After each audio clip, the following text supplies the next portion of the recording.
My fiancé texted, "Your grandmother died? Can't make the funeral. Coachella tickets are non-refundable." I replied, "Understood."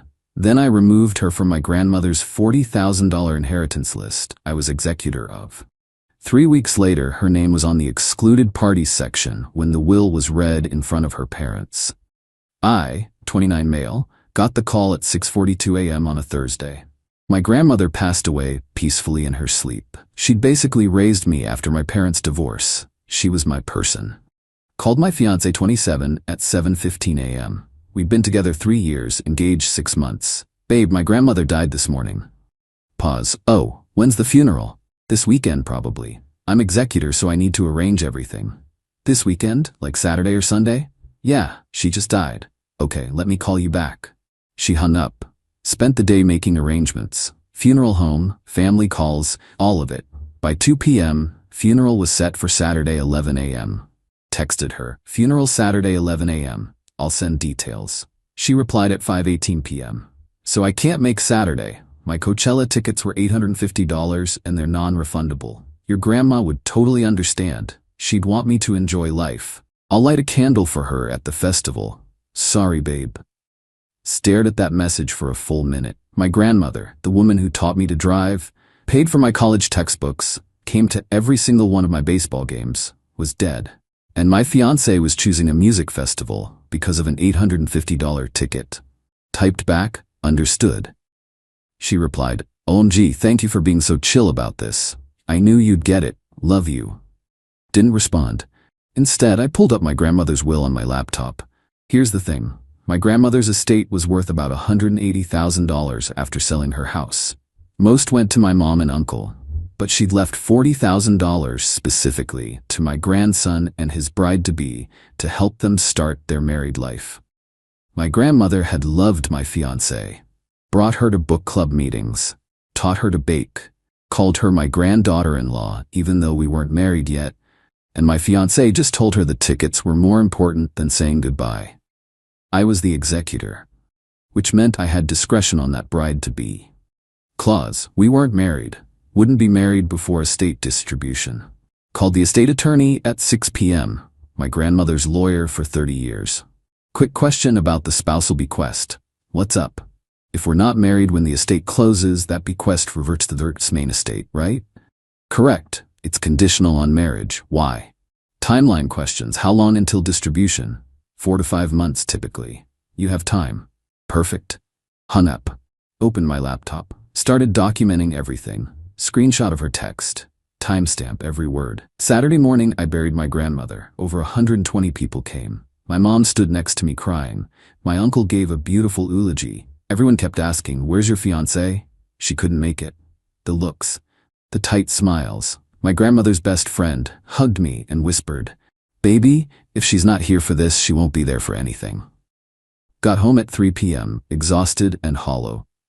My phone had 32 messages from my fiancé. How did it go? "I'm sure it was beautiful. Miss you. BW." My mom was asking about the inheritance, lol. "How much are we getting exactly?" "Because I found this amazing wedding venue with a waterfall. It's $45, but with your grandma's money, we can totally afford it. Let me know the amount so I can put down a deposit." My grandmother had been in the ground for 4 hours and she was already spending the money. Turned off my phone, ordered pizza, went to bed at 8 p.m. Update 1. Sunday evening, my fiancé came over, let herself in with her tea, all tanned and happy, wearing her Coachella wristbands. "Babe, I missed you so much." Tried to hug me. I was on the couch, didn't stand up. "Hey," she plopped down next to me. "So the funeral was okay? Your mom's Facebook photos look nice. Anyway, I need to show you these venue options because we need to talk." "About venues?" "Yes, that's what You didn't come to my grandmother's funeral. We already discussed this. The tickets were non-refundable, and your grandma was such a free spirit, she would have totally understood. She always said, 'Live life to the fullest.' Don't tell me what my grandmother would have wanted." She blinked. "Excuse me? My grandmother, who raised me, who loved you, who called you family, and you chose Coachella." "Babe, it's not that simple. I lost $850 if I didn't go. That's a lot of money to just throw away. She's dead. And me being there wouldn't have changed that. She was already gone. the casual cruelty in her voice. Get out. What? Get out of my apartment. Leave your key. She laughed. You're being dramatic. Look, I'm sorry if you're upset, but we need to discuss the inheritance because I already put down a $500 deposit on. You put down a deposit with what money? My credit card, but we're getting $40,000 from your grandma, so. No, you're not getting anything. Her face changed. What are you talking about? The bequest was for my bride-to-be. We're not married, and we're not getting married. Silence. Then, you're breaking up with me? Someone who skips their partner's grandmother's funeral for a music festival isn't someone I want to marry. Are you insane? Over one funeral? Get out. The money was never yours. You're not in the will. You have zero claim. Now get the hell out. She stood up, face red. My father is a lawyer. If you think you can steal from me, he can call the estate attorney. They'll explain how wills work. Tea on the counter. Now. She threw her tea at me. It bounced off my chest. You're gonna regret this. That money is mine. It was for my spouse. You're not my spouse. And after this, you never will be. She grabbed her bag and stormed out, slammed the door so hard the hinges rattled, sat in the silence. First time I'd felt calm in days. 20 minutes later, her mom called. What did you do to my daughter? She's hysterical. I broke up with her. Over a funeral. Over her choosing a music festival instead of being there when my grandmother died. She made one mistake. You're throwing away 3 years over one mistake? Yep. You owe her that inheritance money. She's been planning her life around it. She's not in the will. She gets nothing. That money was left to her. No, it was left to my spouse. She's not my spouse. Never will be. We'll sue you. For what? Money she was never legally entitled to. Good luck. Hung up, blocked her number, but oh, it was just beginning. Update 2 Monday morning, 7:32 a.m. My phone rang. Unknown number. This is Attorney Hoffman. I represent the family of your former fiancé. We need to discuss the estate situation. Nothing to discuss. My client's daughter has certain expectations regarding. Your client's daughter attended Coachella instead of my grandmother's funeral. She's not getting a dime. That bequest was made with the understanding that she'd become my wife. She's not. No wife, no money. Pretty simple. We're prepared to argue implied contract and promissory estoppel. You're a lawyer. You know that's garbage. The will is clear. She's not named. She's not a spouse. Tell your client to accept reality. We'll be filing. Hung up. Called the estate attorney. Hey, heads up. My ex's dad just called threatening to sue. The attorney laughed. Let him try. She has no standing. But this is good actually. I'll add a clause formally excluding her from any claims. Can you do that? You're the executor. You have discretion. And given that she skipped the funeral, we have documented cause. I'll draft it today. Perfect. Tuesday evening, my ex showed up at my apartment building. Waited in the parking lot. Ambushed me when I got home. We need to talk. No, we don't. She followed me toward my door. About the money, my dad says. Your dad has no idea what he's talking about. I gave you 3 years. I was going to be your wife. That money is legally mine. Legally, it's not. Morally, it's not. You chose an $850 ticket over my grandmother's funeral. It was one day. Yeah, the day we buried her. You're stealing from me. You can't steal what was never yours. Then she started crying. Not sad crying, manipulative crying, the kind she uses to get her way. Babe, please, I made a mistake. I'm sorry. Can we talk about this? Really talk? No. I'll go to therapy. I'll make it up to you. But we need that money for our future. There is no future. The tears stopped. Just like that. Her face went hard. Fine. You want to play games? I have something to tell you. What? I'm pregnant. Stared at her. No, you're not. Yes, I am. I took a test yesterday. Show me. She pulled up her phone, showed me a photo of a positive pregnancy test. That could be anyone's test. It's mine. I'm carrying your child, so we're getting married and I'm getting that money. Even if you were pregnant, which you're not, I still wouldn't marry you, and you still wouldn't get the inheritance. You'd abandon your child? Child support exists. Marriage doesn't fix anything. And you're lying anyway. I'm not lying. You got your period 2 weeks ago. I know because you complained about cramps. Try again. Her face went blank, then furious. You're such a... Leave. Before I call the cops. She pulled out her phone and started recording. Everyone needs to see this. My fiancé abandoning me, stealing money from his dead grandmother's will to spite me. Go ahead, post it. I'm sure everyone will love hearing how you went to Coachella instead of her funeral. She stopped recording, breathing hard. This isn't over. It is. And if you contact me again, I'm filing a restraining order. She left, but not quietly. The next day, her mom showed up at my office. Security called me down. Your ex-fiancé's mother is here demanding to see you. Went to the lobby. She was there, face red, shaking. You monster, do you know what you've done? Can't talk here. Need to get back to work. My daughter is devastated. She's in bed. She can't eat, and you stole her inheritance. It wasn't her inheritance. It was for my spouse. She was going to be your spouse. That counts. Not legally. The money was promised to her. The money was promised to whoever I married. I'm not marrying her. Pretty straightforward. She started crying. Loud, dramatic crying. People were staring. How can you be so cruel? After everything she's been through. She's been through Coachella. That's what she's been through. You're evil. Just evil. Security stepped in. Ma'am, you need to leave. I'm not going anywhere until... Ma'am, you need to leave now or we're calling the police. She left, still screaming about lawyers and lawsuits. Got back to my desk. My boss called me into his office. Everything okay? Ex-fiancé drama. It's handled. The grandmother who passed recently? Yeah. And she skipped the funeral? For Coachella. He shook his head. You dodged a bullet. Take the afternoon if you need it. I'm good. Thanks though. That evening, I got an email from the estate attorney. Subject line, exclusion clause, finalized. Opened it, read the attachment. Based on the executor's testimony and documented evidence, the following individual is formally excluded from any claim, present or future, to this estate. X's full legal name. Reason: failed to attend decedent's funeral services, choosing instead to attend a music festival. This demonstrates fundamental disrespect for the decedent and disqualifies her from any benefit under this will or estate. Smiled for the first time in a week. 3 weeks later, got the notice. Will reading scheduled. All beneficiaries and excluded parties to attend. Excluded parties. She'd be there. This was going to be good. Final update. The will reading was set for Wednesday, 2 p.m. Small conference room at the attorney's office. I showed up 15 minutes early. My mom was already there. You ready for this? Absolutely. My uncle arrived.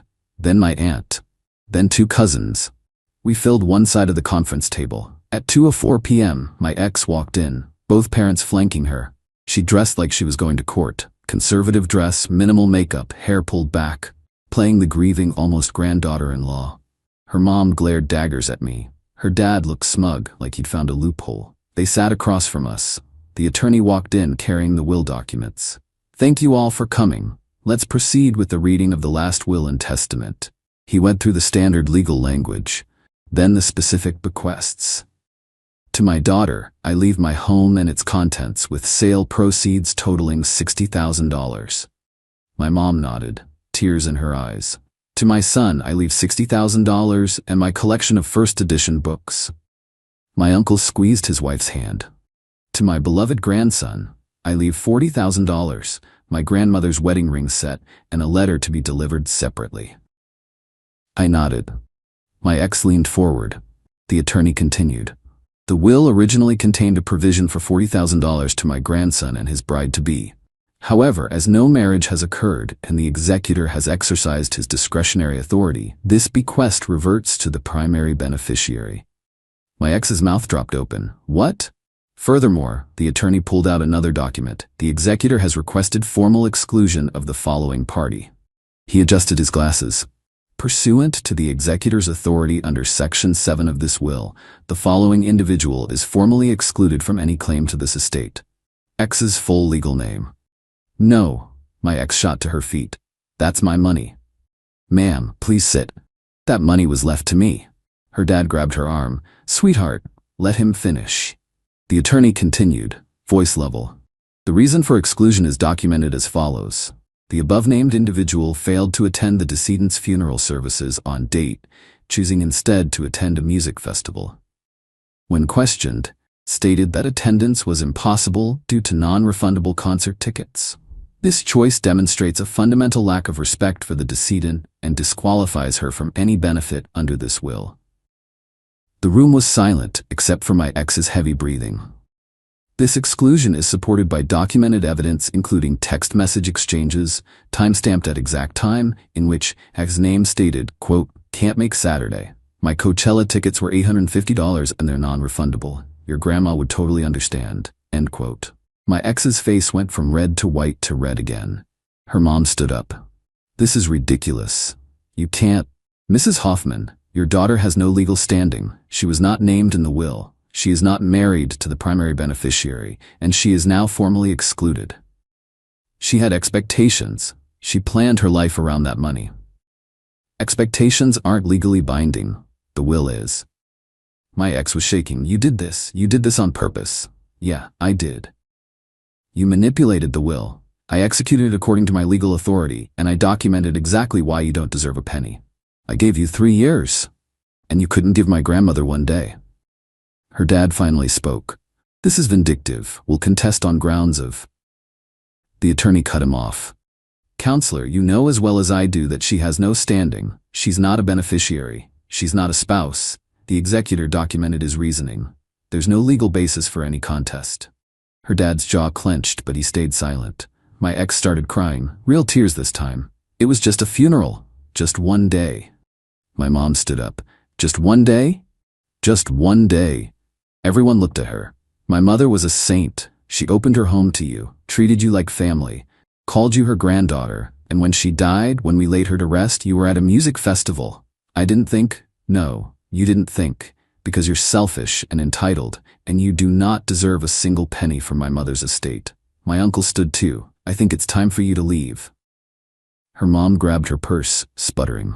This is theft. We're filing a complaint with the state bar." The attorney actually smiled. "Please do. I'd love to explain to the ethics committee how I properly executed a will according to established law." Her dad grabbed his briefcase. "This isn't over." "Yeah," I said, "it is." They left. The door slammed. We sat in silence for a moment. The attorney cleared his throat. "Well, shall we finish?" The rest took 10 minutes. Paperwork signed. I'd get my $40,000 in about 3 weeks. In the parking lot, my uncle pulled me aside. "That was brutal." "She earned it. Your grandmother would be proud. You stood up for her when she couldn't stand up for herself." "I just enforced what she wanted. Family who shows up, who cares, who's actually there." My mom hugged me. "Read the letter tonight. When you're alone." Got home, opened the envelope the attorney had given me. My grandmother's shaky handwriting. "My dearest boy, if you're reading this, I'm gone.